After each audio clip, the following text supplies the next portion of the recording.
God wants someone who's cheerful, who's like, God, thank you for what you've given me, and here. Like, this is to expand your kingdom. Thank you for trusting me with this, and here you go. Since her first paycheck at the age of 16, Dineska Baez says she's always embraced a cheerful mentality about tithing and giving. I was a brand new convert, in love, on fire for God. At that time, she worked a fast food job in New York City. She'd grown up in shelters and a group home in the Bronx after being removed from her family due to parental neglect. So I started tithing when I was in the group home. I felt like God, He was my everything, so I didn't have a problem with giving. I didn't have a problem with showing Him how grateful I was for everything, especially coming from nothing. Dineska put herself through school, and from an entry-level position, she worked her way up to middle management in healthcare administration. As a wife and mother, she tithed and lived pretty much debt-free. She got into serious financial trouble after her marriage failed. No child support, no alimony, no one helping financially.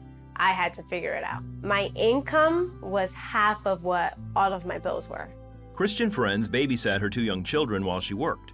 That cut daycare costs, but she quickly fell into deeper debt when hit with emergency expenses like costly car repairs and a hospital stay. And there were times I wouldn't even want to get out of bed. How am I going to keep doing this over and over and over? One month, she was maxed out of credit with 0 cash and no food. I got on my knees that morning and I said, God, I do not have food for the kids. I don't know what I'm going to do, but I need you. That morning, she arrived at work to find a coworker had left a basket of food on her desk. I see this basket, 2 days of food, and I literally just started crying. In mid-2016, Dineska journaled about a series of dreams in which she believed God told her to get out of debt.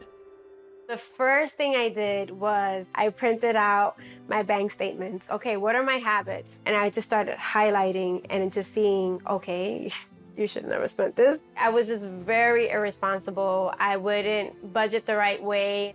Another dream warned her of a job loss, followed by a new direction in life. She trusted God was leading her, so she called a family meeting to cut expenses. Cable, out the window. Wi-Fi, out the window.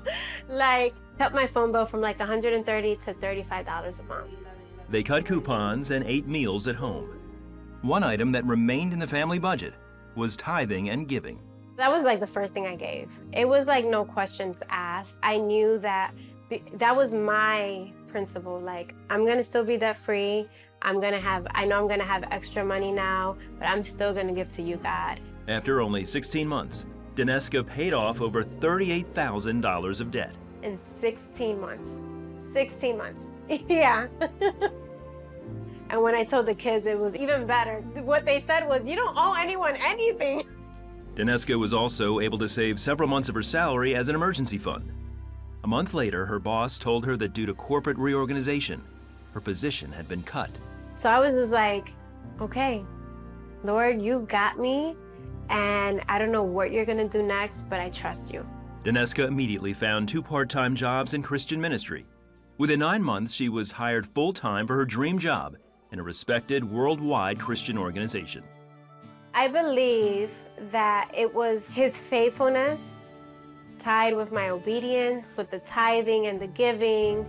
I think His word is full of principles, like Malachi 3:10, where basically summarizing it, it says, bring your tithes to me, and won't you see that I will bless your money? I will not only bless it, but I will protect your finances. And all He's telling you is, trust me in this. Trust me in the little bit of everything that I've given you. And just watch Him see great things with it. I really believe it.